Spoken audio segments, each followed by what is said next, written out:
মা বেটি চ্যানেলে আপনাদের স্বাগত জানাই। আজকে আমি আবার একটা রান্না নিয়ে আইছি। আজকে রান্না করব আমি ট্যাংরা মাছ আলু দিয়ে পাতলা ঝোল। এই যে টাপা টাপা ট্যাংরা মাছ, শীতকালে মাছের তেল থাকে অনেক, ট্যাংরা মাছ খাইতে অনেক ভালো লাগে। তো চলেন আলু দিয়ে ট্যাংরা মাছের রসা করি। এ দেখেন বন্ধুরা, মাছগুলো কত সুন্দর, একদম তাজা, মাছে একদম তেল ভরা, আর কি সুন্দর সাদা চকচক চকচক করতেছে মাছগুলো। তা মাছগুলো নিয়ে আমি এখন হলদি লবণ মাখাইয়ে তারপরে ভাজবো। হলদি লবণ মাখাইনি, লবণ দিয়ে দিছি, এই যে হলদি। এখানে মাছ কটা ভালো করে মাখাই নেবো।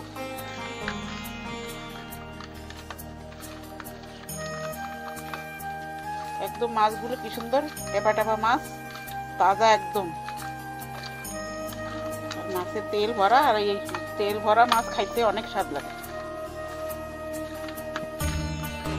ট্যাংরা মাছের ঝোলে স্বাদই আলাদা। মাখানো হয়ে গেছে,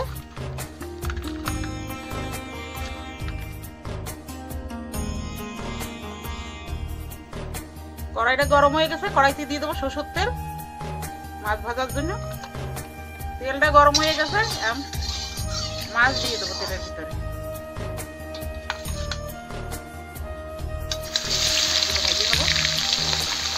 মাছগুলো বেশি ভাজবো না, অল্প হালকা হালকা ভাজবো। বেশি ভাজা করলে ট্যাংরা মাছের ঝোলে স্বাদ লাগে না, এই জন্য মাছ কটা একটু হালকা হালকা ভাজি। মাছ কটা পাল্টাই দেবো। এক পিঠ ভাজা হয়ে গেছে, আর এই পিঠ পাল্টাই দেবো।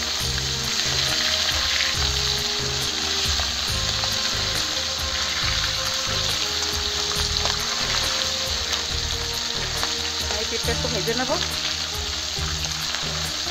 এই যে বন্ধুরা, এই মাছ কটা ভাজা হয়ে গেছে আমার।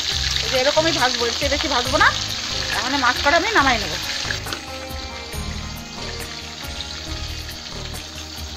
আর বাকি মাছ কটা ভেজে নেবো। এই যে মাছ কটা ভাজা হয়ে গেছে, এই মাছ কটাও নামাই নিচ্ছি। এই যে আবার সব মাছ কটা ভাজা হয়ে গেছে, সব মাছ কটা নামাই নিচ্ছি। এখন আমি এই তেলেই আলু দিয়ে দেবো। মাছের তো কত তেল বেরোইছে, এই তেলেই আমার রান্না হয়ে যাবে। এর ভিতর দিয়ে দেবো একটা তেজপাতা আর গোটা জিরা।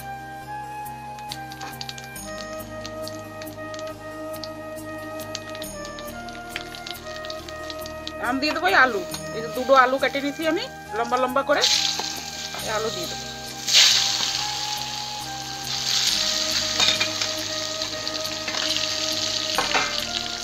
আলুটা ভালো করে ভেজে নেবো।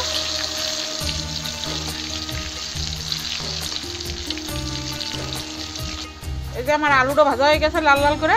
আমি এখন এতে দিয়ে দেবো এই যে আদা জিরা বাটা, 2 চামচের একটু বেশি আছে। আদা জিরা বাটাটা দিয়ে দেবো।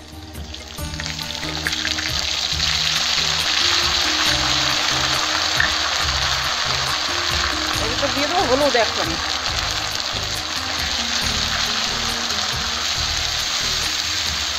আদা জিরা বাটাটা একটু ভালো করে ভেজে নেবো।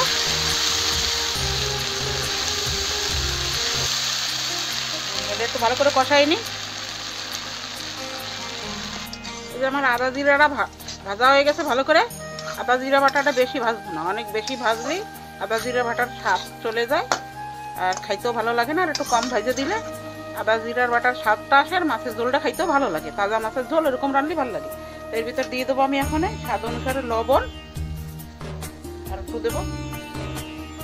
আর দিয়ে দেবো এই যে 2 চামচ, ছোট চামচের 2 চামচের মির্চি পাউডার। একটা টমাটার কেটে নিয়েছি, টমাটার। আর এটা একটু মশলাটা একটু কষাই নেবো।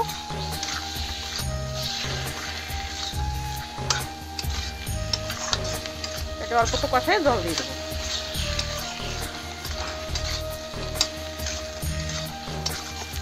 এই দেখেন বন্ধুরা, এই যে আমার মশলাটা ভালো করে কষানো হয়ে গেছে, আলুটাও ভালো কষানো হয়েছে, সিদ্ধ হয়ে গেছে এই যে আলু। এখন ওতে আমি জল দিয়ে দেবো।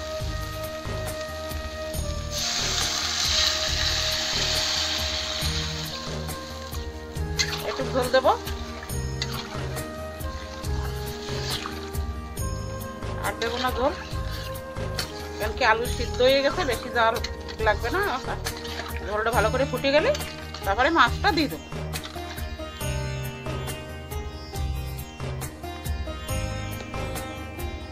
এই যে আমার মাছের ঝোলটা ভালো করে ফুটে গেছে।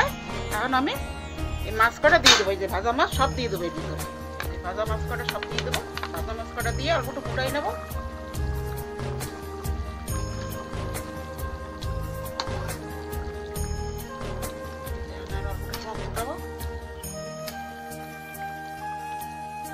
পাতলা ঝোল করছি ট্যাংরা মাছের আলু দিয়ে।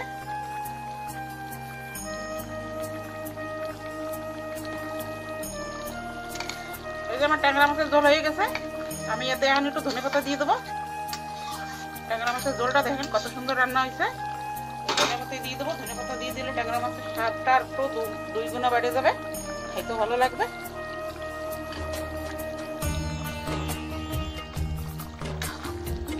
হয়ে গেছে।